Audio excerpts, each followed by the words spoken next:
عربی کا سیشن ہوگا، اور اسی کے ساتھ غزالی دوراں حضرت علامہ احمد سعید کاظمی صاحب کے صاحبزادے، پاکستان کی اہم ترین شخصیت، پاکستانی قومی جنرل اسمبلی کے 2 بار ممبر رہ چکے اور اوقاف کے وزیر بھی آپ رہ چکے ہیں، بہت ہی اہم اسلامی اسکالر ہیں اور اس سیشن کے صدر محترم بھی ہیں۔ میں ادب و احترام کے ساتھ حضرت علامہ سید حامد سعید کاظمی صاحب کی بارگاہ میں درخواست گزار ہوں کہ برائے کرم تشریف لائیں اور صدارتی کلمات سے نوازیں۔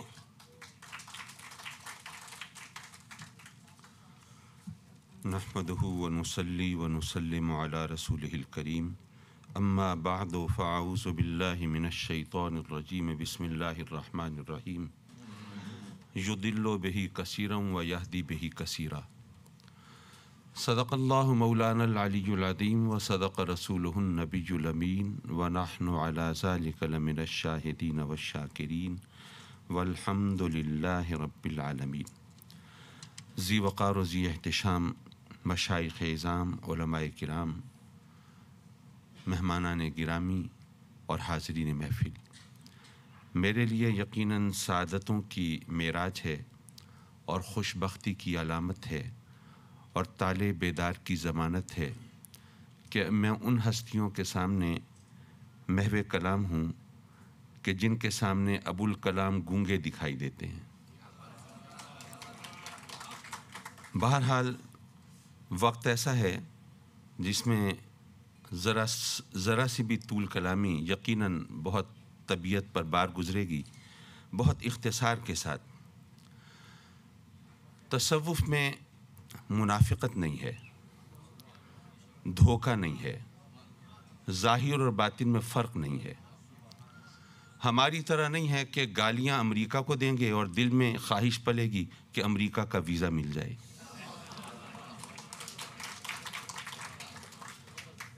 یہ نہیں کہیں گے کہ جناب یہ اونچی لمبی چوڑی گاڑیوں پر، لینڈ کروزر پر پھرنے والے ایسے ہوتے ہیں ویسے ہوتے ہیں، اور دل میں تمنا ہے کہ کسی طرح ایک گاڑی مجھے بھی میسر آ جائے،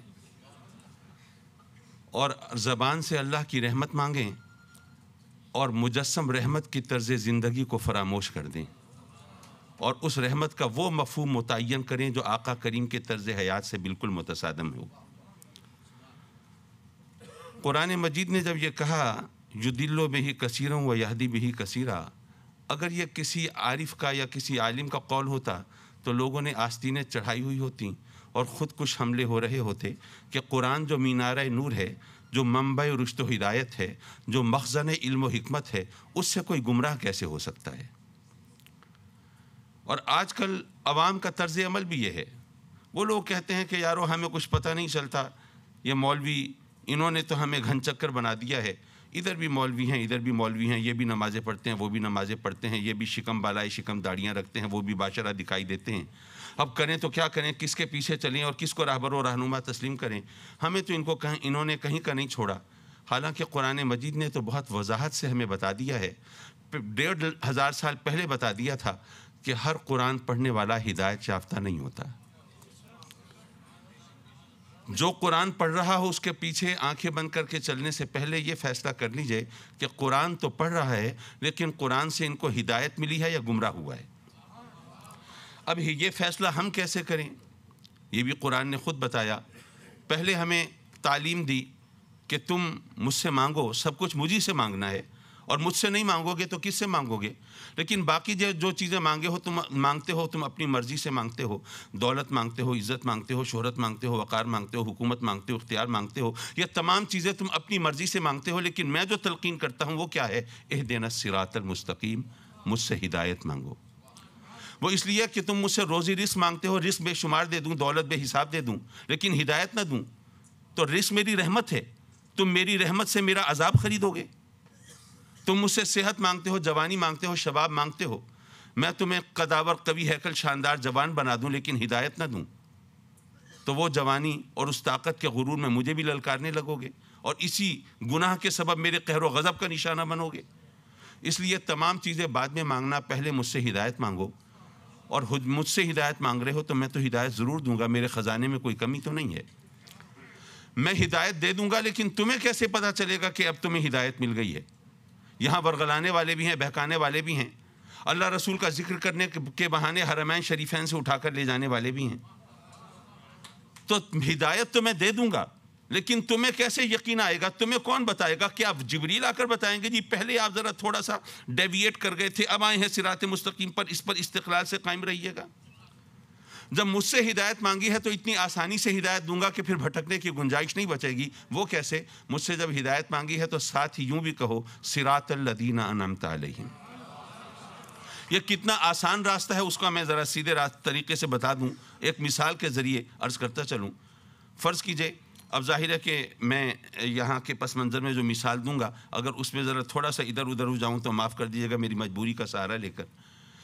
دلی سے فرض کیجئے 200 میل پرے کسی گاؤں میں، کسی دیہات میں، کسی ریموٹ ایریا میں، پسماندہ علاقے میں رہنے والا ہوں۔ میرا کوئی عزیز، کوئی رشتہ دار دلی کے ایئرپورٹ پر آ رہا ہے، میں اس کو ریسیو کرنے کے لیے آتا ہوں، میرے پاس اپنی گاڑی ہے، ڈرائیور ہے، سواری ہے۔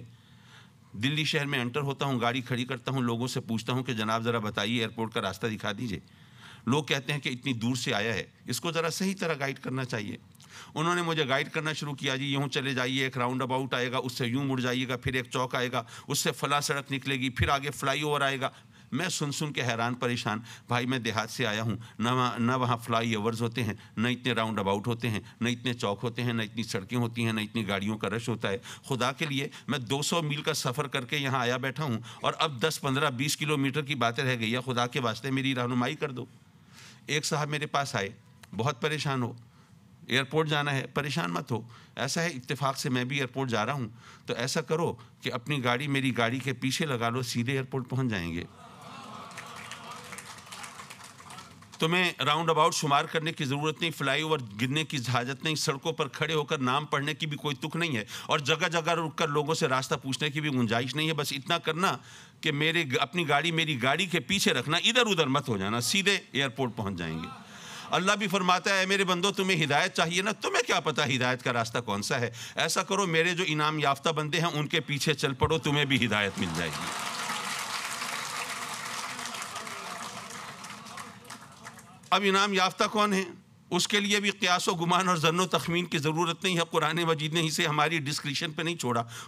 قرآن مجید میں وضاحت فرما دی، فَأُولَٰئِکَ مَعَ الَّذِينَ أَنْعَمَ اللَّهُ عَلَيْهِمْ مِنَ النَّبِيِّينَ وَالصِّدِّيقِينَ وَالشُّهَدَاءِ وَالصَّالِحِينَ۔ اچھا، نبی تو نبی ہے، اس کے بارے میں تو ظاہر ہے کوئی کنفیوژن نہیں ہے، لیکن اگر یہ ذی وقار ذی احتشام علماء مجھے اجازت دے تو میں صدیق، شہید اور ولی، صدیق، شہید اور صالح، ان تینوں کو لفظ ولی سے تعبیر کر سکتا ہوں۔ تو پتہ یہ چلا کہ اللہ فرماتا ہے ہدایت کس کو ملے گی؟ جو نبیوں اور ولیوں کے پیچھے چلیں گے۔ اب آخری جملہ بول رہا ہوں، اب یہ مولوی ادھر بھی ہیں، مولوی ادھر بھی ہیں، قرآن یہ بھی پڑھتے ہیں، قرآن یہ بھی پڑھتے ہیں، حدیث یہ بھی پڑھتے ہیں، حدیث یہ بھی پڑھتے ہیں، عوام پریشان ہے کس کے پیچھے چلیں؟ اتنا فیصلہ آپ کر لیں، وہ کون ہے جو نبیوں اور ولیوں کے پیچھے چلتے ہیں، اور وہ کون ہے جو نبیوں اور ولیوں کے پیچھے پڑ جاتے ہیں۔